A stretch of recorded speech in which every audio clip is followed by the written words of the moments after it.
Hi everyone! I'm going to talk about HughMacleods How to Be Creative. The first one I chose is that ideas don't have to be big, it just has to change the world. Hugh describes these two things as being totally different. When someone creates something, they shouldn't do it for anyone else except themselves. For an artist to know ahead of time if people are going to respond to their work well is impossible. It's when people start talking about your idea and liking it is when it turns into something big. After that, that's when it could possibly change the world. Hugh tells the story of when he came up with his big idea.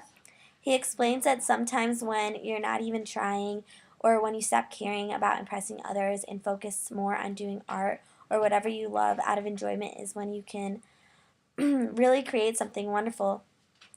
At the end of telling his story on how he started doodling on the back of business cards, he says, "It was so liberating to be doing something that didn't have to impress anybody for a change. It was liberating to have something that belonged just to me and no one else for a change. It was liberating to complete sovereignty for a change, to feel complete freedom for a change. And of course, it was then and only then that the outside world started paying attention."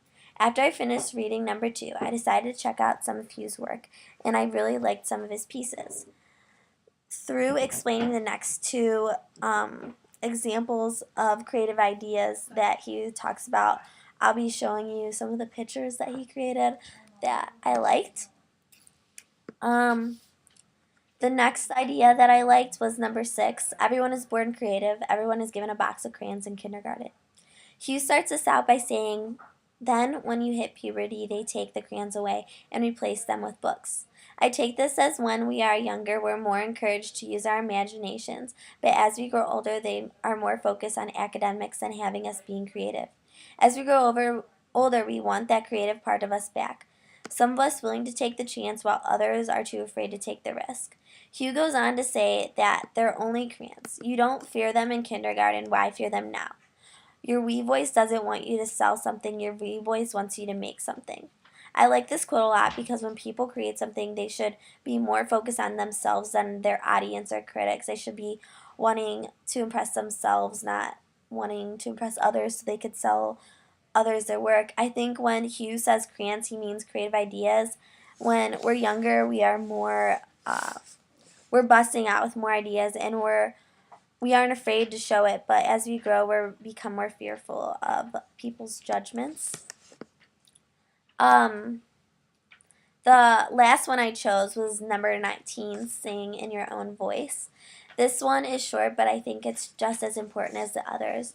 The examples Hugh gives are Picasso was a terrible colorist, Turner couldn't paint humans being worth a damn, and Saul Steelberg's formal drafting skills were appalling.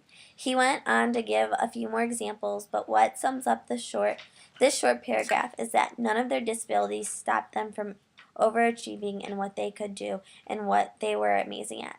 The whole point of number 19 is if you can't do anything, don't let it stop you from doing these things.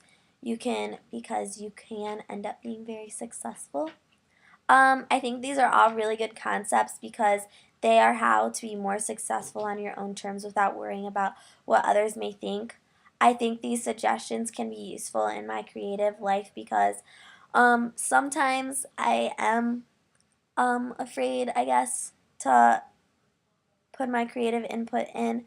I guess thinking it's not good enough or maybe others are better. But I guess these are more like telling you that I should mention my ideas or that my ideas could be good enough.